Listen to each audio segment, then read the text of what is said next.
Hello and welcome to News Now on TV360. I am Thelma Okoro. The Central Bank of Nigeria has released the highlights of the much-awaited flexible foreign exchange market policy. The Apex Bank released the highlights on Wednesday, saying the regime will be determined by market forces. Speaking at a news conference in Abuja, the nation's capital, CBN Governor Godwin Emefiele said, under the new plan, the official exchange rate of the Naira will exist in a single flexible window, which will take off on June 20, 2016. A series of measures to manage the new forex policy includes the introduction of forex primary dealers, a futures market to enable end users lock down rates, and 12 other measures to ensure transparency and stability of the new market. He added that the 41 banned items remain banned and cannot access forex from the new window. The announcement ends months of speculations about the official value of the Nigerian currency. The trial of Nigeria's Senate President Bukola Saraki at the Code of Conduct Tribunal has once again been adjourned. The trial was adjourned till Tuesday, June 21st for hearing of a motion filed by Saraki's counsel.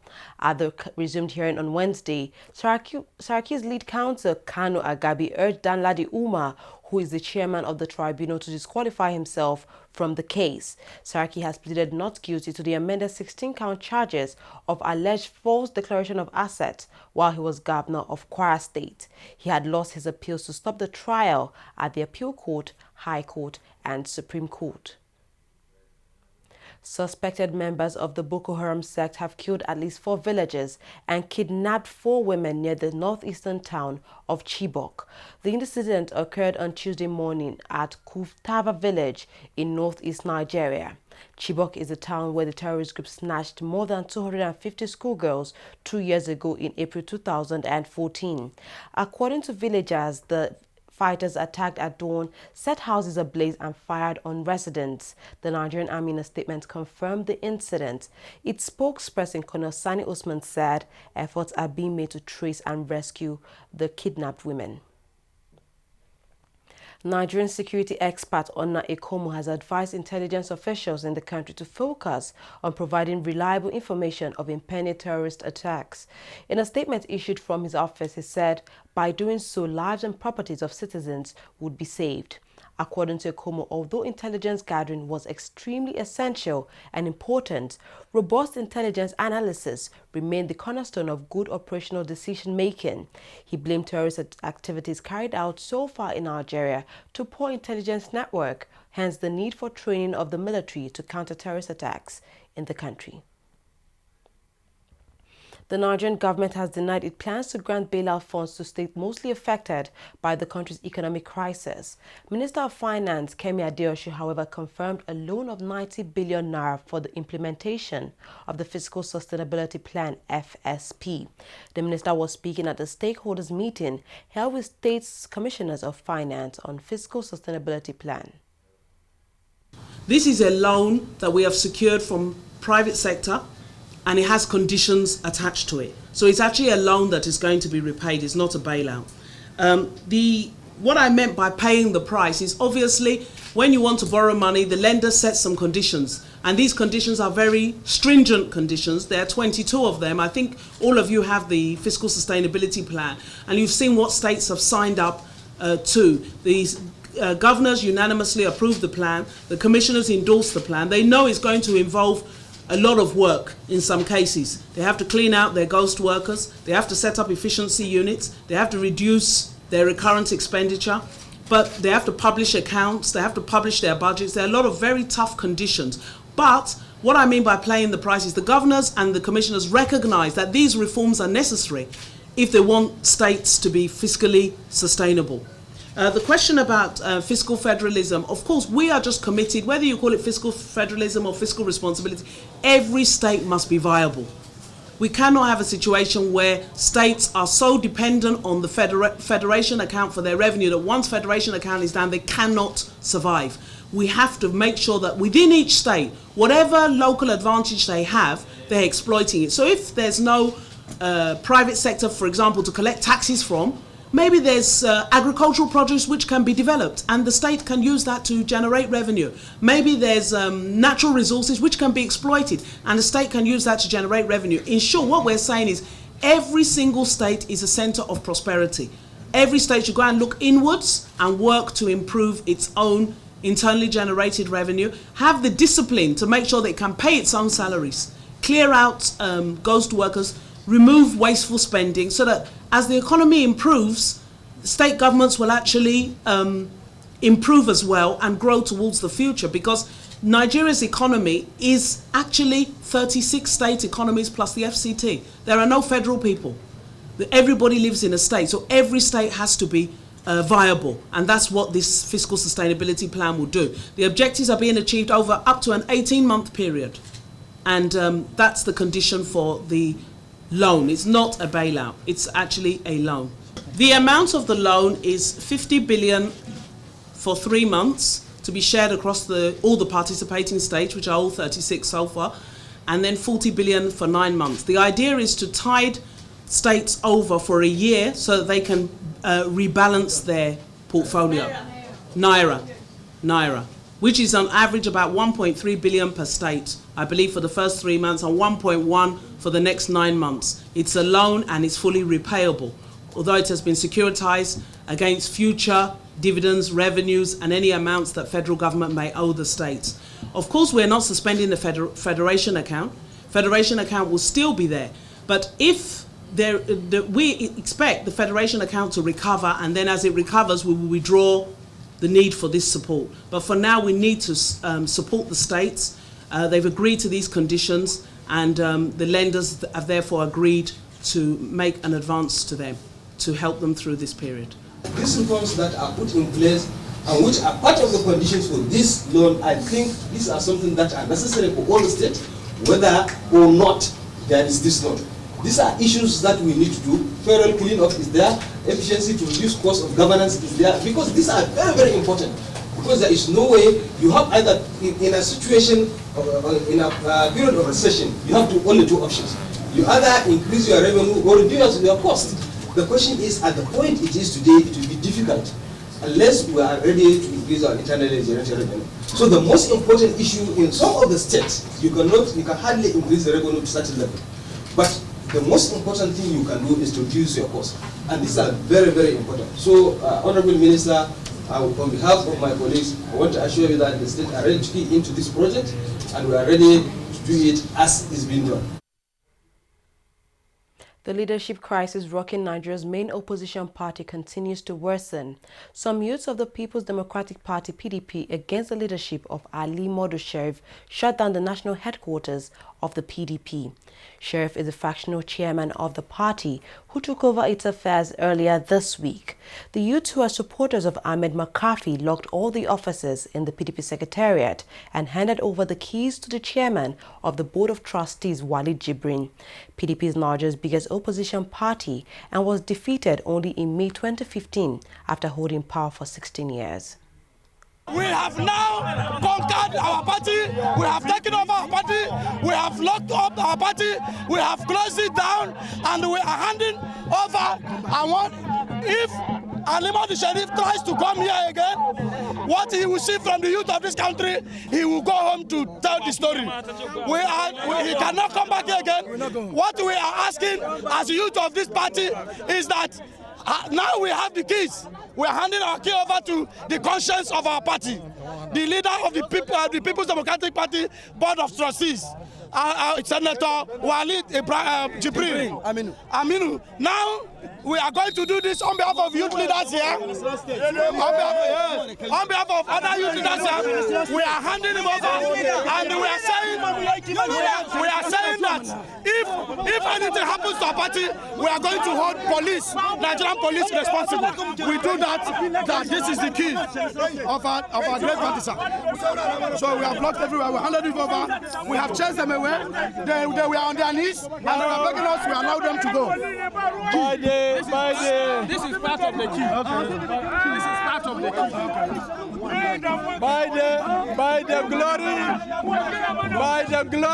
of God and the powers bestowed on the Board of Trustees as a conscience of the party and by the provision of our Constitution of the PDP that the BOT is the conscience of this party, and we can bring to book any officer of this party.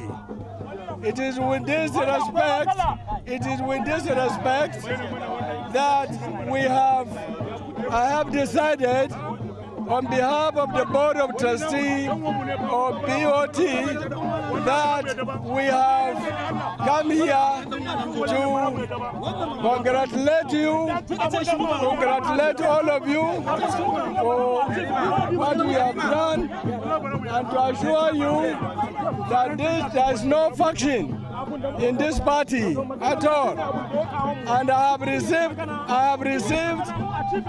received this key on behalf of the Board of Trustees of our party. And I want to assure you that it is not a chance of blaming. We are taking this key to the members of the BOT with a view of reviewing the whole situation and taking a decision. Former Minister of State for Defense, Misiliu Obanikoro, has reacted to the invasion of his homes in Lagos State, southwest Nigeria by some operatives of EFCC. The incident occurred on Tuesday evening. The operatives seized some vital documents, vehicles and other valuables of the former minister and his sons, who are all in the United States. In a statement he shared via his Twitter handle, Obanikoro said before the invasion of his homes, he had never been invited by EFCC officials. According to him, the invasion of his homes is, quote, a sad throwback to a tyrannical past that is better forgotten, end of quote. He also accused the federal government of witch-hunting members of the People's Democratic Party. The Nigerian Air Force has denied reports stating it has retired a number of its senior officers. In a statement issued, the Air Force described the report as unfounded. According to the statement by its spokesperson, Group Captain Ayodele Famuyiwa, the claim is connected with the ongoing investigation of arms purchase under the immediate past administration of President Goodluck Jonathan. The statement comes days after the Nigerian Army sacked some of its senior officers. They were sacked for various offenses, including being partisan during the 2015 general elections and defense contract-related offenses. The Army failed to disclose names and identities of the affected officers, but it said those retired were mainly some major generals, brigadier generals, colonels, lieutenant colonels, and a major. The Minister of State for Petroleum Resources, Ibe Kachiko, has commended the decision by the federal government to opt for dialogue in ending the Niger Delta violence. Kachiko was speaking during a visit to the governor of Bayelsa State, Sereke Dixon.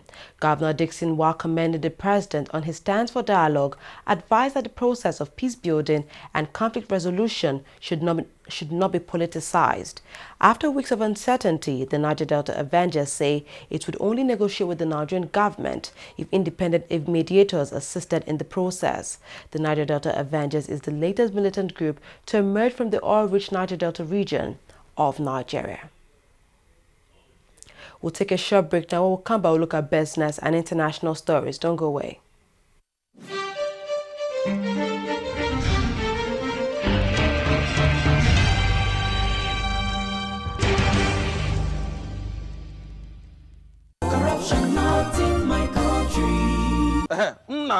How work? Oh, correct, Oga. What is it that you are doing? Oga, they come out the part now. Make we go sell for. Oga, na correct kuza be this so. Oga Titus and him boys them. They do am. They will come out the original parts, sell them, make plenty kuza. No wonder our customers bring the generator back to our workshop because they bad. And not because of stuff. Now because they overuse the generator. Plus say NEPA no they give them electricity.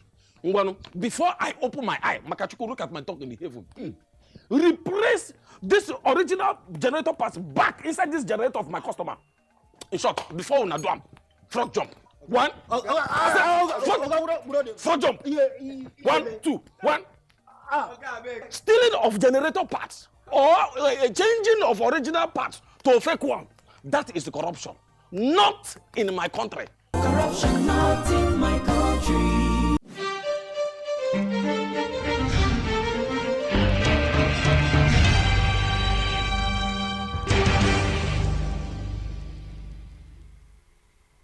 Welcome back. You are watching TV360 News now. Oil prices fell on Wednesday on track for their fifth straight daily decline. This comes as global markets lead on worries that Britain might leave the European Union, although crude futures paired losses after U.S. government data showed a draw in crude oil stockpiles. U.S. crude slid to 2% at $48.39 per barrel, while Brent crude was down 40 cents at $49.43 per barrel. Oil prices have declined for the 4 straight previous sessions, their longest since February this year. Crude is down more than 5% since hitting 2016 highs of nearly $53 per barrel on supply disruptions, mostly of Nigeria and Canada. The wife of the gunman who killed 49 people at a gay nightclub in Orlando could face charges in connection with the attack, according to reports. Prosecutors have convened a grand jury to investigate Noor Salman, who is the wife of gunman Omar Martin. She's reported to have told police officials she tried to talk her husband out of attacking the Pulse nightclub. The attack in Florida was the worst mass shooting in recent U.S. history. 53 people were wounded and 6 people remain injured and in critical condition. The House of Representatives has urged the Nigerian Football Federation (NFF) to ensure immediate payment of entitlements due to the families of former Super Eagles coaches Stephen Keshi and Amadou Shuaibu. The House noted that the two iconic Nigerians served the country as coaches and their demise is a huge loss to both national and international community. The technical director of the NFF, Amadou Shuaibu, died on Saturday, June 11th at the age of 58. His death came 3 days after the death of former Super Eagles coach and captain Stephen Keshi. Keshi's children, Stephen Jr. and Jennifer, arrived in Nigeria in preparation of their father's burial. No date has been fixed for the burial. Oscar Pistorius removed his prosthetic limbs and hobbled around the courtroom at the sentencing hearing in South Africa. The former Olympic athlete was on his stumps when he shot his girlfriend, River Steenkamp, through a bathroom door at his home in 2013, and his defense made much of his vulnerability. The hearing in Pretoria was called after a court convicted him of murder, overturning a manslaughter verdict. Pistorius will be sentenced on July 6th. The 6-time Paralympic gold medalist, whose legs were amputated below the knee as a baby, made history by becoming the first amputee sprinter to compete at the Olympics in 2012, running on prosthetic blades. The Premier League has announced its 2016 to 2017 fixtures. Title holders Leicester City will kick off their campaign against newly promoted Hull City on August 13th. The Gunners will face a tough start with the visit of Jurgen Klopp's side on August 13th, followed by a trip to defender champions Leicester City a week later. Jose Mourinho starts life as Manchester United manager with a trip to Bournemouth, while Manchester City hosts Sunderland. Chelsea face West Ham as Pep Guardiola and Antonio Conte make their competitive debuts. The final day of the season is scheduled for Saturday, May 21st. Well, that's all we have on News Now. Thank you very much for watching. I am Thelma Okoro.